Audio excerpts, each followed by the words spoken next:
샬롬 출애굽기 강의 네 번째 우리 찬송 202장 찬양함으로 시작하겠습니다.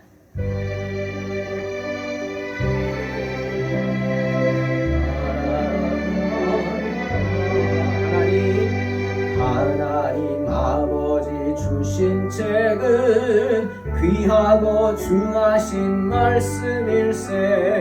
기쁘고 반가운 말씀 중에 날 사랑한단 말 참 좋도다. 주 나를 사랑하시오니 즐겁고도 즐겁도다. 주 나를 사랑하시오니 나는 참 기쁘다. 구속의 은혜를 저버리고 어긋난 딴 길로 가다가도 예수의 사랑만 생각하면 곧 다시 예수께 돌아오리. 아멘. 주 나를 사랑하시오니 즐겁고도 즐겁도다. 주 나를 사랑하시오니 나는 참 기쁘다. 구주의 영광을 바라보며 예수의 이름을 찬양하리. 영원히 찬양할 나의 노래 예수의 이름이 귀하도다. 주 나를 사랑하시오니 즐겁고도 즐겁도다. 주 나를 사랑하시오니 나는 참 기쁘다. 주 예수 날 사랑하시오니 나 또한 예수를 사랑하네. 날 구원하시려 내려오사 십자가 위에서 죽으셨네. 주 나를 사랑하시오니 즐겁고도 즐겁도다. 주 나를 사랑하시오니 나는 참 기쁘다. 주 예수 날 사랑하시오니 마귀가 놀라서 물러가네. 아멘. 주 나를 이렇게 사랑하니 그 사랑 어떻게 보답할까. 주 나를 사랑하시오니 즐겁고도 즐겁도다. 주 나를 사랑하시오니 나는 참 기쁘다. 아멘. 주님이 우리를 사랑하시는 줄로 믿습니다.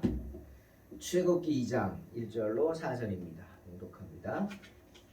레위 가족 중 한 사람이 가서 레위 여자에게 장가들어 그 여자가 임신하여 아들을 낳으니 그가 잘생긴 것을 보고 석 달 동안 그를 숨겼으나 더 숨길 수 없게 되매 그를 위하여 갈대 상자를 가져다가 역청과 나무 진을 칠하고 아기를 거기 담아 나일 강가 갈대 사이에 두고 그의 누이가 어떻게 되는지를 알려고 멀리 섰더니. 아멘. 오늘 말씀을 보면서 저는 두 가지를 생각해 봅니다. 하나는 이 레위 지파가 과연 어떤 지파인가 하는 것과 그 다음에 모세라는 사람의 그 가족, 특히 모세가 어렸을 때의 모습, 즉 모세가 도대체 누구인가 하는 것들을 살펴봅니다. 먼저 이 레위 지파는 야곱이 레아에게서 낳은 세 번째 아들 레위의 후손들입니다. 바로 그 위의 형이 시므온이고 제일 큰 형이 르우벤이죠. 그 다음 르우벤, 시므온, 레위 이렇게 나갑니다. 그런데 이 레위는 시므온과 더불어 그 성격이 매우 난폭하고 잔인했던 사람입니다. 그 한 예가 우리 잘 아는 그 여동생 디나의 사건이죠. 디나가 아비 말을 안 듣고 세상 사람들을 구경하러 마을에 갔다가 그 추장에게 강간을 당하죠. 그리고는 나쁜 짓을 한 그 추장이 디나를 달라고 와서 사정을 합니다. 그때 이 야곱의 아들들이 와서 그들의 그 청혼을 받아들이는 척 이렇게 속이죠. 할례를 핑계 댑니다. 우리는 할례 받지 않은 백성들하고는 한 가족이 될 수 없다. 그래서 이 세겜 사람들은 다 그 말을 듣고 할례를 받습니다. 이 할례를 받으면 한 3일쯤 되면 고통이 대단하죠. 남자들은 알죠. 그 3일째 되는 때 가장 고통이 심할 때 이 시므온과 레위가 사람들을 이끌고 가서 쳐들어가서 그 세겜족 남자들을 모조리 잔인하게 죽여버리죠. 그 일로 인해서 야곱의 아들들, 야곱의 가족들은 큰 곤란을 당하게 됩니다. 특히 야곱은 창세기 34장 30절에서 이 아들 시므온과 레위를 향해서 이렇게 말합니다. 너희는 나에게서 악취가 나게 했다. 더러운 냄새가 나게 하는 아들들이다. 라고 하면서 경멸했습니다. 그래서 그런지 야곱이 죽기 전에 마지막으로 아들들을 축복할 때 시므온과 레위에게는 도저히 축복이라고 할 수 없는 저주를 합니다. 야곱은 특히 레위가 수치스러움에 처할 것이다 예언을 했죠. 창세기 49장 7절. 그 노여움이 혹독하니 저주를 받을 것이요 분기가 맹렬하니 저주를 받을 것이라. 내가 그들을 야곱 중에서 나누며 이스라엘 중에서 흩으리로다. 야곱의 아들 레위에게 내린 예언입니다. 이게 축복일까요? 아니죠. 야곱은 하나님께서 너희 레위 족속들을 다 분산시켜버린다. 흩어버리신다. 왜? 잔인하니까. 이스라엘 백성 가운데서 아주 흐트러뜨리실 것이라고 예언을 합니다. 그런데 야곱의 예언대로 레위 자손은 어떻게 됩니까? 이스라엘 가운데서 흐트러뜨림을 당합니다. 지금은 그 레위 족속이 고센 땅에 함께 이스라엘 백성들이 어울려 살고 있는 것 같지만 아니 거기서도 레위 자손들은 고립되어 있습니다. 자, 여러분은 이 말씀을 그냥 그런가 보다 하고 들었을지 모르겠어요. 근데 제가 이 말씀을 들으면서 다시 1절 말씀을 생각해 보세요. 레위 가족 중 한 사람이 가서 레위 여자에게 장가들었다. 레위 자손 가족 중에 한 사람이 가서 레위 여자에게 장가들었다. 이게 뭡니까? 이스라엘은 부족 국가죠. 지파 중심의 국가입니다. 그러니 자기 지파끼리는 잘 결혼하지 않으려고 하지 않겠어요. 우리가 동성동본 안 하잖아요. 그런 것과 같은 거죠. 그런데 레위 가족 중 한 사람이 다른 루벤 지파, 시므온 지파, 유다 지파 이런 다른 지파도 많은데 그 여자들이 아니라 레위 여자에게 장가를 들었다는 겁니다. 왜일까요? 여러분? 하나님은요 이렇게 이스라엘 자손 가운데 레위를 흩어놨고 또 유독 레위 지파에게만 가나안에서 기어 주지 않았어요. 다 땅을 나눠주는데 레위 지파만은 가나안에서 땅을 주지 않고 어떻게 해요? 땅만 안 준 게 아니라 흩어놨다고요. 그래서 각 지파별로 레위 지파를 나눠놨어요. 12조각을 내놨단 말이죠. 이스라엘 민족 사이에서도 레위 지파는 터붓이 되는 지파였어요. 함부로 이렇게 함께 할 수 있는 그런 사람들이 아니었단 말이죠. 왜? 잔인한 성격 때문에 그랬을까요? 물론 그런 것일 수도 있어요. 지금 고센 땅에서 레위 사람들이 다른 지파와 결혼도 잘 못한 것 같은데 그 이유가 뭘까? 자기들만의 어떤 고집스러운 게 있었다? 그럴 수도 있겠고 다른 이야기로 하면 다른 지파에서 레위라 그러면 안 준 거예요. 왜 우리 어른들 중에도 결혼할 때 꼭 고향 물어보는 사람 있잖아요. 예? 고향 물어보고 어디는 안 된다 막 이렇게 하는 분들 있잖아요. 예. 그런 비슷한 겁니다. 예. 예. 참 문제였어요. 이스라엘 부족 가운데 좀 문제가 되는 그런 부족들이었어요. 지파였어요. 참 이해가 안 가죠. 이렇게 같은 이스라엘 민족 가운데서도 우리가 막 고향 따지는 게 이해가 안 가죠. 이해가 안 가듯이 이런 것이 참 이해가 안 가죠. 그런데 현실이었어요. 왜 그럴까? 바로 야곱이 이렇게 예언했기 때문에 흩어지리라. 흩어지리라. 그래서 아마 레위 지파들은 어디 흩어져 가지고 자기가 레위 지파인 거 밝히지도 않았을지 몰라요. 언제까지? 모세가 나타나기까지. 모세가 나타나기까지. 하지만 레위 지파는 모세가 나타나면서부터 어떻게 출애굽을 하면서부터 어떻게 됐어요? 하나님의 일, 즉 하나님을 섬기는 일을 주관하게 합니다. 즉 하나님은 12지파 중에 레위 지파에게, 모세가 속한 레위 지파에게 하나님의 일을 맡기십니다. 전 이것도 대단한 의미가 있다고 봐요. 왜 우리 그러잖아요. 주님도 그랬죠. 누가복음 5장 32절 내가 의인을 부르러 온 것이 아니요 죄인을 불러 회개시키러 왔다. 또 주님 그러죠. 죄가 많은 곳에 은혜가 더 있다. 다 무슨 뜻입니까? 주님은 죄가 많은 사람일수록 더 가까이 두기를 원하십니다.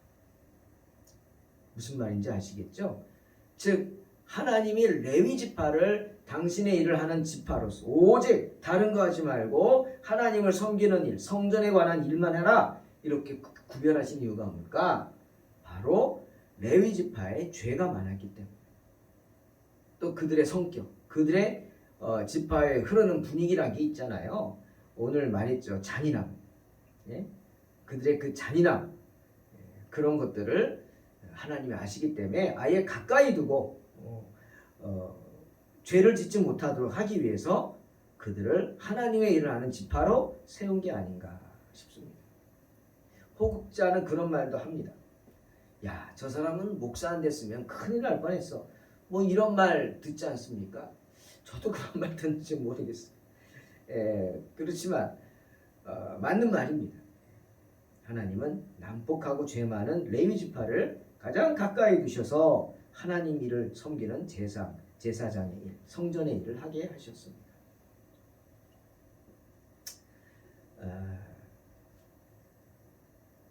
모세는 이렇게 부모가 둘 다 레위인이었다. 그렇게 이 모세가 속한 지파는 힘든 다른 이스라엘 지파들 가운데 힘든 사람들이었지만 모세가 출생함으로 인해 레위 지파는 더욱 다른 지파들과 구별되기 시작했습니다. 구별됐어요. 자 보세요. 이스라엘의 영적 지도자, 처음 지도자가 누굽니까? 모세죠. 그 다음에 누구요? 3명이죠. 모세의 형 아론, 그 다음에 모세의 누나 미리암. 3명이 이스라엘 백성 수백만 명을 이끌었습니다. 그리고 또 이 사건 기억하십니까? 앞으로 민수기 할 때 나오는데 16장에 레위 지파 중에 고라라는 사람의 그 가족들이 모세에게 반기를 듭니다. 너만 레위냐? 지파냐? 나도 레위 지파다. 하나님이 너하고만 함께하냐? 나하고도 함께한다. 대항합니다. 그러자 이스라엘의 다른 지파들의 어떤 영적인 지도자 역할을 하는 그런 사람들이 그 레위 지파가 그런 꼴을 보기 힘들었던 것 같아요. 그래서 자기들이 나서서 우리도 하나님의 제사장이다. 그리고 향료를 가지고 나옵니다. 향로가 뭐냐? 제사장이 하나님 앞에 제사를 드릴 때 쓰는 향로인데 각자 자기 향로를 가지고 있었던 것 같아요. 그 향로를 가지고 나옵니다. 그렇게 향로를 가지고 나온 사람들이 250명이었어요. 각 지파에서. 하지만 하나님은 싫어하셨죠. 고라와 모세에게 반기를 든 다단과 아비람의 무리들을 싫어하셨습니다. 그래서 그들을 징계하시고자 하셨습니다. 모세가 외치죠. 이스라엘 백성들에게. 자, 하나님이 누구를 택하시는지 너희가 봐라. 하나님이 직접 택하실 것이다. 단 내가 할 수 있는 말은 너희들이 하나님을 두려워한다면 고라와 다단과 아비람 무리들의 장막 근처 얼씬거리지도 말고 근처에서 피하라. 그렇게 얘기합니다. 그러자 보세요. 많은 이스라엘 백성들이 아니 다 피합니다. 다. 그들도 안 거예요. 그래서 고라와 다단과 아비람의 그 가족들 그 사람들만 거기 있고요. 또 성경에 보면은 고라 자손들 중에서 몇몇 아들들은요 아비의 편에 서지 않습니다. 참 저는 이게 대단한 것 같아요. 우리 시편 보면은 고라 자손이 쓴 시라고 나오죠. 그 고라 자손이 누구냐? 바로 이 아비 고라가 반기를 일으킬 때 모세를 반할 때 함께하지 않은 아들들입니다. 대단하죠. 네? 아버지를 택한 게 아니라 하나님을 택한 거예요. 아비가 잘못된 것을 알고 따르지 않고 하나님을 선택한 겁니다. 그런 믿음이 있기 때문에 하나님이 그런 고라의 아들들을 쓰시는 겁니다. 하지만 이 사람들은 어떻게 했어요? 갑자기 땅이 꺼져서 이 모든 사람들 장막과 함께 다 땅속으로 꺼져 버렸어요. 그리고 땅이 덮어버렸죠. 정말 무서운 재앙이죠. 그뿐이 아닙니다. 모세에게 반기를 들었던 그 사람들 250명. 그래 너희가 그렇다면 자 모세와 아론이 제사장 역할을 하니까 아론 향로 들고 너희들 250명 향로 들고 와라. 그러면 하나님이 기뻐하는 사람 향에 불을 비춰주겠다. 그리고는 나왔는데 어떻게 했어요? 다 불이 붙었죠. 250명도. 그런데 그 불이 선한 불이 아니었죠. 자기 향로에 있는 불, 그 불이 다 튀어나와가지고 들고 있던 사람을 삼켜버렸어요. 250명이 다 불에 타 죽어버렸어요. 이스라엘 백성들이 그것을 다 보고 있었어요. 그러니 모세만 두려워한 게 아니라 누구를 두려워했겠어요? 레위 지파를 두려워. 모세뿐 아니라 모세가 속한 레위 지파.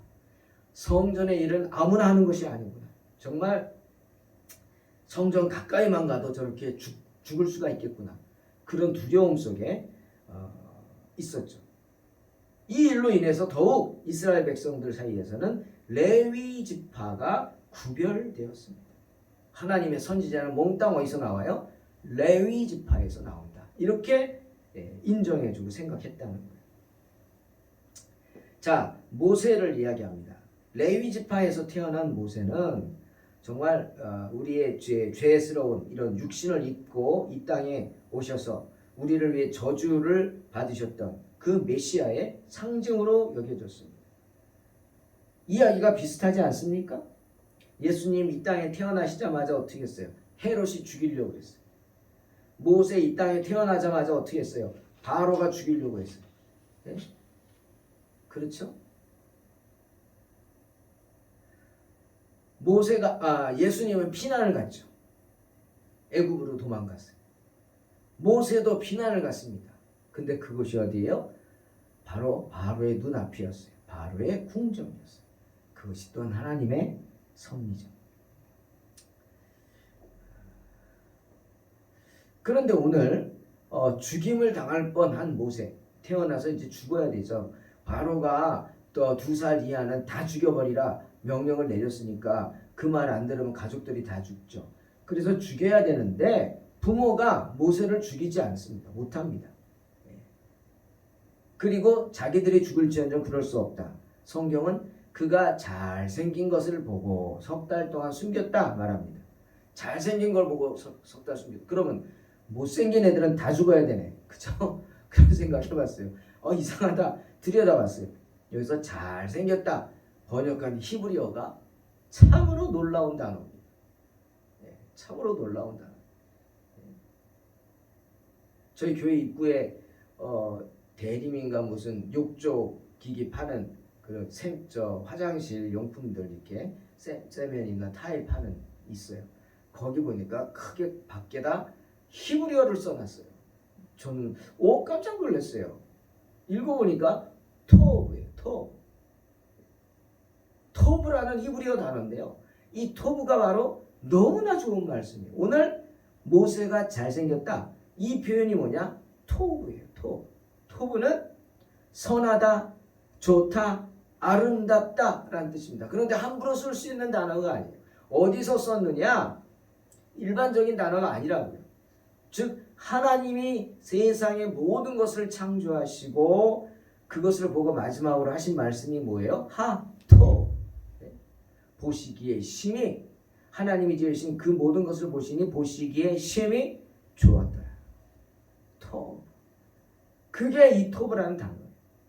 그러니 모세가 토브다, 아름답다, 즉 좋았다, 선하다, 즉 마치 광채가 나듯이 예수님에게서 세례받을 때 흰 비둘기가 임한 것처럼, 성령의 비둘기죠. 범상치 않음이 그들은 느꼈던 겁니다. 바른 성경은 준수함을 보았다. 이에 대한 해석이 사도행전 7장 20절에 나오죠. 그때 모세가 낳는데 하나님 보시기에 아름다운지라. 하나님 보시기에 아름다운지라. 하토. 맞죠? 그의 아버지 집에서 석 달 동안 길렀다. 그겁니다.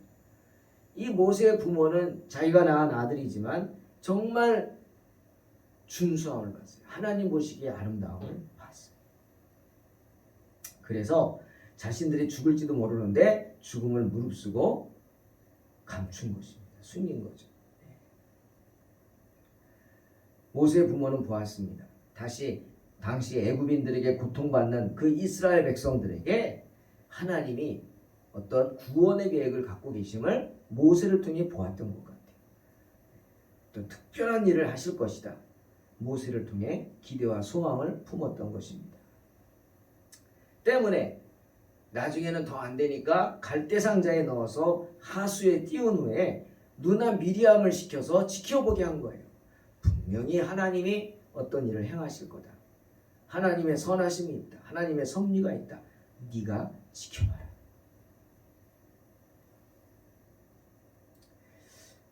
사랑하는 성도 여러분, 하나님의 일은 하나님이 하십니다. 한번 따라해 보세요. 하나님의 일은 하나님이 하십니다. 우리는 우리의 삶 가운데 이런 하나님의 경륜을 보아야 합니다. 하나님의 선하신 역사를 보아야 합니다. 하지만 최선을 다해야 합니다. 모세의 부모처럼 그들은 죽음을 무릅쓰고 3개월간이나 자기 아들을 숨기는 목숨 건 희생을 했습니다. 최선을 다했어요. 이제는 어떻게 해야 돼요? 자기들이 할 수 없어 하나님께 맡깁니다. 그래서 하수로 떠내려 보냅니다. 모세를 하수에 떠내려 보내면서 그들은 두려움도 이제 함께 보냈습니다. 더 이상 두려워하지 않아요. 왜? 하나님께 맡겼거든요. 모세는 버려진 것 같았죠. 이제는 그의 부모도 모세를 감히 자기 아들이라고 주장할 수 없게 되었어요. 왜? 그랬다간 죽으니까. 하지만 모세는 버려진 것이 아니었죠. 버려진 것이 아니라 아버지 하나님 손에 맡겨진 것입니다. 하나님은 모세가 다음에 바로의 딸의 손에 들어가도록 모든 것을 예비해 놓고 계셨어요. 왜 하필 모세가 떠내려가는 그곳에 바로의 딸이 목욕을 하러 나왔겠습니까? 그게 우연입니까? 하나님의 인도하심인 줄로 믿으시기를 주의 이름으로 축원합니다.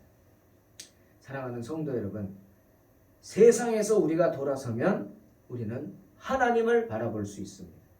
오직 세상에서 돌아서는 사람만이 그 눈을 하나님을 향하여 들 수 있다는 거죠. 그리고 우리가 세상을 버리면, 세상에 버린다는가, 세상을 버린다, 세상에 소망을 두지 않는다면 하나님이 받아주십니다. 시편 27편 10절, 제가 정말 좋아하는 말씀이 있죠? 바로 모세의 이야기입니다. 내 부모는 나를 버렸으나 여호와는 나를 영접하시리이다. 아마 갈대 상자에 실린 그 갓난 모세의 생각이었을 거예요. 내 부모는 나를 버렸어. 하지만 여호와는 나를 영접하시리이다. 아멘. 이것은 모세의 이야기만이 아닙니다. 바로 저와 여러분의 이야기입니다. 우리를 두고 하시는 말씀. 세상에 자식을 버리는 부모가 어디 있겠습니까? 방송에는 극단적인 얘기 나오니까 있는 것 같지만 아니 없죠. 하지만 모세의 부모와 같이 자신들은 최선을 다했지만 어쩔 수 없는 상황도 있을 수 있습니다. 그만큼 나약한 것이 인생입니다.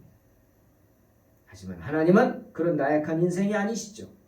하나님은 전지전능하신 우리의 아버지이십니다. 모세가 갈대 상자에 담긴 순간 버려진 것이 아니라 하나님의 손에 맡겨졌음을 믿으시기 바랍니다. 인생의 어려운 순간에 절대로 낙심하거나 포기하지 말고 나 스스로를 갈대 상자에 담아서 하수에 나아가서 떠내려 보내야 합니다. 그러면 그때 비로소 주님이 우리를 인도하여 주실 줄로 믿습니다. 왜? 내 모든 짐을 내려라. 주님 그랬죠. 수고하고 무거운 짐진 자들아 다 내게로 오라. 내가 너희를 쉬게 하리라. 또한 바로의 그 잔악성이 최고조에 달했을 때 2살 미만의 애들을 다 죽여라. 이런 아주 잔악성이 최고조에 달했을 때 이스라엘의 구원자 모세가 태어났다는 사실이 우리에게 큰 희망입니다.